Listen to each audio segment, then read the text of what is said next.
Welcher Wettbewerb wird es denn nun am Ende? Conference League, Europa League oder sogar die Champions League? Wir können in alle 3 Wettbewerbe noch reinrutschen. Wir sind auf dem 5. Platz. Hätte ich gar nicht gedacht, weil die Konkurrenz auch gepatzt hat. Und wir haben sogar noch die Möglichkeit, theoretisch auch Vierter zu werden. Dazu muss aber, glaube ich, Leipzig auch noch 1, 2 Spiele mal in den Sand setzen. Wir müssen jetzt natürlich hier alles gewinnen, aber jetzt, wo Platz 5 sogar noch realistisch ist und Platz 4 sowieso, Achtung, erstes Foul, müsste rot geben. Nein, gibt die gelbe Karte. Ich dachte, er lässt den Vorteil laufen. Granit Xhaka, ja, das passt zu ihm. Und wie sagt man in so Situationen, unverhofft kommt oft, also mit dem 6. Platz wäre ich wirklich zufrieden gewesen. Aber wenn jetzt die Konkurrenz sogar noch mitspielt, dann müssen wir totalen Angriff auf Platz 4 eigentlich wagen. Das wäre ja fatal, ey, wenn wir das nicht nutzen oder zumindest mal versuchen. Heute gegen Leverkusen, die natürlich nochmal einen ganz anderen Fußball spielen. Da haben wir in der Hinrunde zum Beispiel verloren. Das war unser allererstes Spiel zu Hause, das weiß ich noch, das haben wir 2-0 verloren. Und auch zu Recht. Und dann, ab da ging es dann langsam, aber sicher bergauf. Und jetzt, ja, sind wir quasi fast in derselben Tabellenregion. Und ich bin mal gespannt. Nusa gegen Riedel, gegen Hofmann. Die sind alle nicht schnell genug. Jetzt muss sich einer mal fallen lassen. Ache macht das. Oh, wo kommt der denn hin? Olaru. Der geht einmal durch die Innenverteidigung durch. Und Radetzky hinten im Gehäuse hat den. So, vielleicht durch eine Ecke. Da ist wieder Olaru zum zweiten. Ja, wer will ran? Serdar. Brabeck nochmal Olaru. Es muss jetzt alles ein bisschen schneller gehen. Und auch der Abschluss muss schneller kommen. Und Forbes nagelt ihn rein. Der war sogar so heftig, dass er beim Aufstehen noch Probleme hat. Dem würde auch nächste Saison, glaube ich, der Durchbruch gelingen. Hat jetzt auch zum Ende der Saison seinen Torriecher gefunden. Und was für ein schönes Tor, ey. Auch gegen die Laufrichtung von Radetzky, glaube ich. Der war schon auf dem Weg ins lange Eck. Und dann haut er den ins kurze Eck rein und wir führen 1-0. Durch Saisontor Nummer 6. Also ihr seht, da ist auch noch viel, viel Potenzial nach oben. Das ist auch so eine Empfehlung, auch für den EAFC 25 Karrieremodus. Da gehe ich jetzt einfach mal von aus, dass der auch ein großes Potenzial hat. Also Forbes, merkt euch den Namen, wenn ihr einen Flügelflitzer, war glaube ich auch nicht ganz so günstig, aber lohnt sich, weil der halt großes Entwicklungspotenzial hat. So, jetzt würde ich ja gerne mal auf die anderen Plätze gucken. Was macht Leipzig? Was macht, ich glaube, Gladbach, sind die auch noch vorne? Ja, ich glaube, ne? Die Gladbacher. Was macht Dortmund zum Beispiel? Die Bayern, also das ist jetzt ein bisschen übertrieben, dass wir die noch überholen, aber so ein Blick nach oben, der kann ja nicht schaden. Wieder Forbes, wir machen das momentan richtig klasse. Wieder Ache. Der wird natürlich geblockt, aber wir sind hier die spielbestimmende Mannschaft. Das ist Wahnsinn hier und das sieht auch relativ gut aus hier. Das geht sogar zu schnell für mich. Ich weiß gar nicht, wo der Ball ist. Da ist er. Wieder 1000-mal abgefälscht. Aber genau das bringt uns dann vielleicht auch... Oh, warte mal. Ache mit der Chance. 2-0. Das ging jetzt gerade ein bisschen schnell. Ich wollte eigentlich den Zweikampf gewinnen. Deswegen hatte ich auf Schießen gedrückt. Und dann knallt er den aus 17, 18 Metern einfach rein. Aber es ist natürlich ein großer Abwehrfehler, wer immer das auch war. Hier, da wollte ich eigentlich den Ball nur mitnehmen. Und dann knallt den Ragnar Ache ebenfalls ins kurze Eck. Also das kurze Eck, glaube ich, das ist nicht so der Freund von Radetzky. Den ja, hätte aber auch halten können. Danso war derjenige, der den Ball da verloren hat. Und Ragnar Ache. Das läuft hier wie geschnitten Brot, sagt man, ne? Oder wie geschnitten Butter. Ja, ist doch egal. Auf jeden Fall 12. Minute, 22. Minute. Wenn es jetzt so weitergeht, dann müssten wir eigentlich in der 32. Minute treffen. Das ist ja hier eine, ich will nicht sagen Machtdemonstration, aber gemessen dessen, was Leverkusen hat für einen Kader und wir, das läuft überraschend sehr, sehr gut. Und mit dem Sieg werden wir ja, glaube ich, schon mal sicher Sechster, bin ich der Meinung. Weil die anderen haben auch dementsprechend, oh, Abstand, jetzt aber aufgepasst. Leverkusen kommt und schon ist es wieder offen. Das wäre auch zu schön, wenn das hier ganz einfach von der Hand gehen würde. Paulo Dybala mit dem Anschluss. So einfach geht es dann leider doch nicht. Da haben wir auch einmal geschlafen. Leverkusen macht es auch einmal schnell und dann, ja, ist es genau wieder die Situation, dass du hoffen musst, dass der Keeper den hält. Aber Bei so Spielern macht die KI gar nicht lange rum, sondern schießt den Ball einfach rein. Und somit steht es 2-1 nur noch. Schade, es war eigentlich so gut. Es lief fast schon zu gut und zu leicht. Das wäre auch zu schade gewesen. Aber wir machen weiter. Wir bleiben genau in dem Rhythmus. Wir spielen uns weiterhin hoffentlich Chancen raus. Und werden dann auch noch das ein oder andere Tor hoffentlich machen. Genau hier vorne. Weiter im Pressing bleiben. Vielleicht macht ja dann so zum Beispiel nochmal einen Fehler.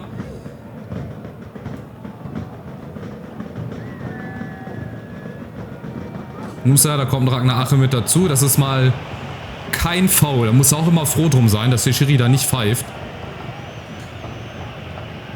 So, und da wird mit verschoben. Dann ist da immer eine Lücke. Nusa, Ragnar Ache, wenn er durchläuft, dann kriegt er den. Ja, gute Ablage auf Forbes.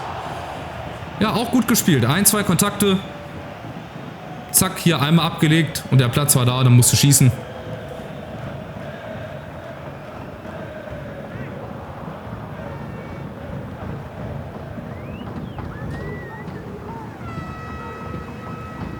Und wieder dasselbe Spiel. Leverkusen versucht hinten rauszuspielen. Und ich versuche hier irgendwie übers Pressing mir den Ball zu erobern. Es reicht ja nur verschieben eigentlich quasi, ne? Dann die Leute zustellen. Dann wissen sie meistens nicht wohin und dann ist der Ball, schade, in dem Fall wäre er weg gewesen eigentlich, aber Leverkusen hat ein bisschen Glück. Wir haben aber Busio und wir haben schon wieder den Ball. So leicht geht das, so schnell geht das. Da spielt der Gegner natürlich auch ein bisschen mit. Aber wir machen das auch nicht so schlecht. So, nächste Chance. Forbes, vorne Ragnar Ache wieder gegen Kusunu, sehr schön. Jetzt fehlt er aber in der Mitte. Barco, Forbes, das machen wir dann so. Und Olaru mit ein bisschen Platz.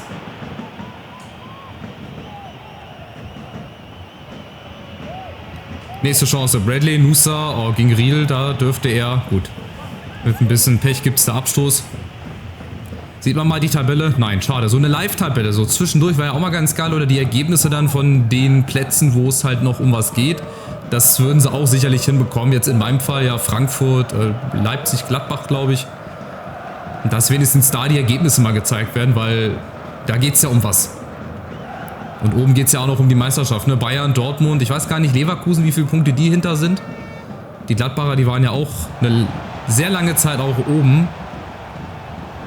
Aber Achtung, apropos Leverkusen, kommt nochmal Boniface. Ja, jetzt werden sie stärker. Gerade zum Ende der ersten Halbzeit werden sie doch nochmal ein bisschen stärker, ein bisschen... ja, agiler vorne, aber wir haben es jetzt erstmal geklärt. Und gehen erstmal mit einer knappen Führung. Es hat so gut angefangen, 2-0, zweimal identisch dieselben Tore, also quasi ins kurze Torwart-Eck. Einmal Forbes und dann Ragnar Ache nach einem katastrophalen Fehler. Und ich würde sagen, wir bleiben jetzt erstmal so. Wir machen jetzt weiter mit dem 4-3-3, das ist ganz gut in der Breite. Und irgendwann werde ich dann vielleicht auch auf 4-2-3-1 mal umstellen. Dann gucken wir mal, ob wir den Schwung mitnehmen können. Die Leverkusener waren halt am Ende ein bisschen stärker. Haben nochmal eine große Chance durch Boniface gehabt. Und jetzt müssen wir dagegenhalten. Das wird uns noch 45 Minuten hier begleiten. Glaube ich, diese wütenden Angriffe. Achtung, da ist wieder Dybala und Boniface, aber abseits. Abseits, abseits. So leicht geht es da nun auch wieder nicht. Aber wir müssen aufpassen. Das ist klar, die suchen jetzt jede Lücke.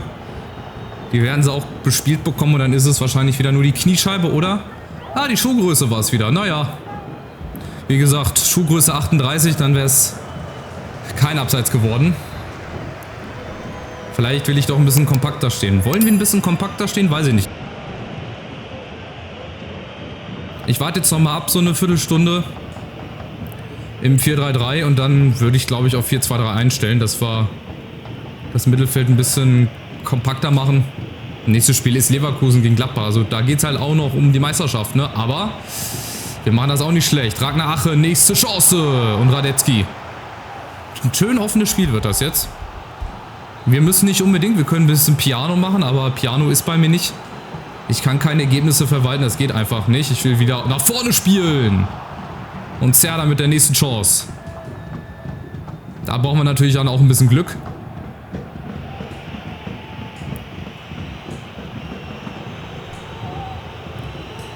Nächste Chance. Die Leverkusener, die steht nicht so tief, also die greifen schon an der Mittellinie an mit Victor Boniface. Den müssen wir jetzt eigentlich schön hin und her laufen lassen, dass er schön platt wird.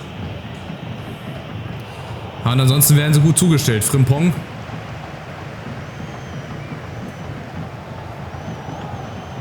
Und Olado, der geht mal wieder zurück hier. Muss Forbes dann ran.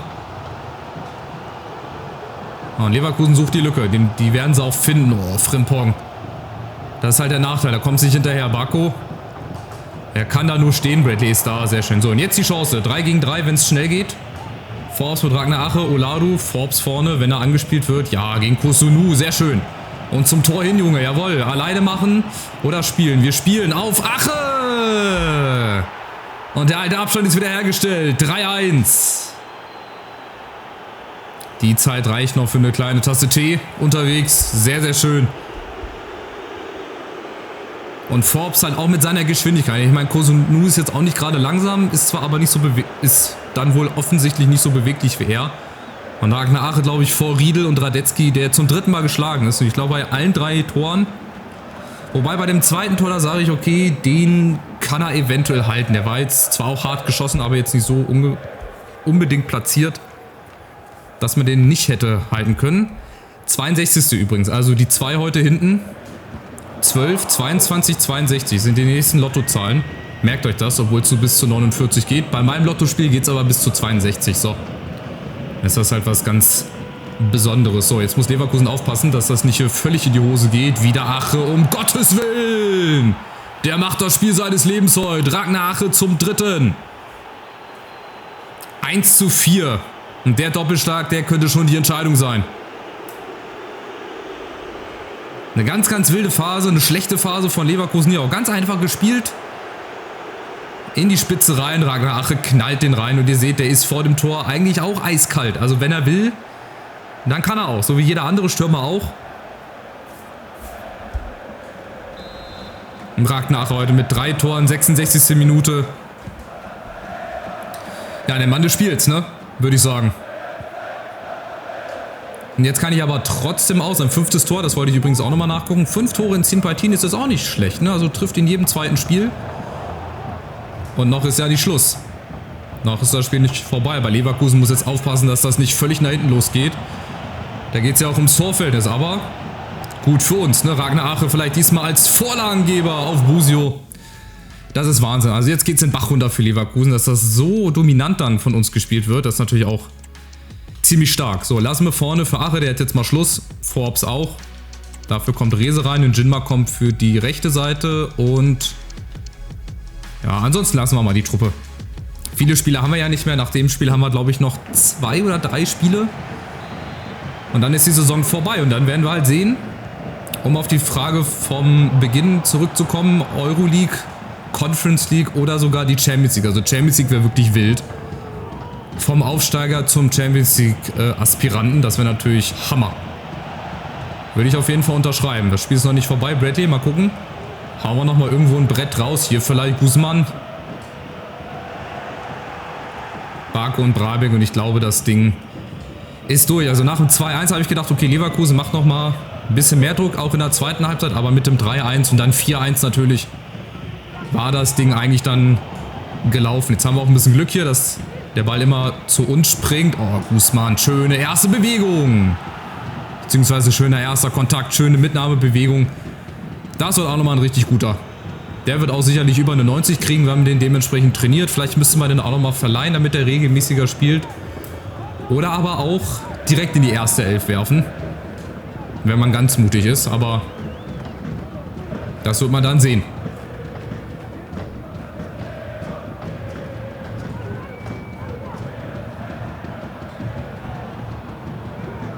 Und wieder. Dann so gegen Lassen. Was macht denn der dann so? Hat er sich heute irgendwas vorgenommen?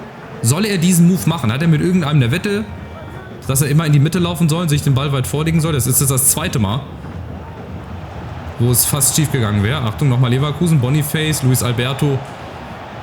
Aber jetzt gibt es nochmal einen Freischuss. Ich wollte gerade sagen, da kriegen sie nichts mehr durch. Aber gleich nochmal ein Ehrentreffer. Wie gesagt, da geht es auch um jedes Tor. Dybala, oha. Haut den da fast mit 300 Sachen rein. Ich weiß ja nicht, wie gut das Torverhältnis von den Gladbachern ist, aber die spielen ja auch gegeneinander. Und wenn es halt da auch um jedes einzelne geschossene Tor und Gegentor geht, dann würde ich da als Leverkusen auch schon mal ein bisschen vorsichtiger sein.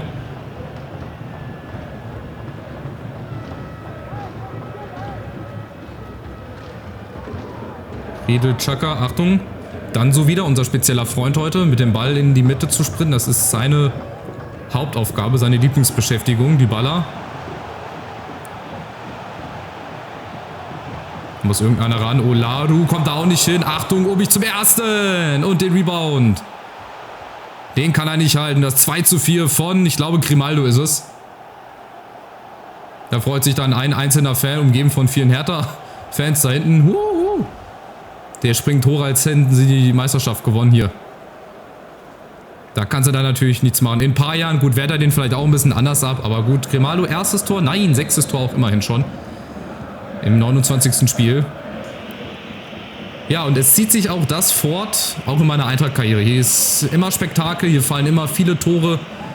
Es ist selten mal 0-0 mit dabei. Also das ist, glaube ich, auch ein Grund, in EAFC 25 mit dran zu bleiben. In meinem Karrieremodus, in welcher Mannschaft wir starten, das werdet ihr dann bald wieder entscheiden.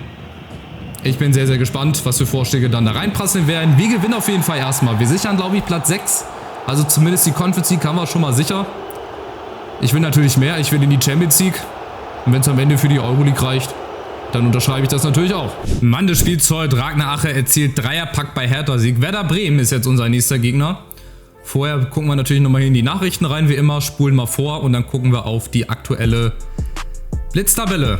Ich glaube, das ist das vorletzte Spiel jetzt, genau. Die Leihe endet bald, Transferangebot für Hato. Das wird jetzt natürlich auch immer vermehrt hier reinfliegen.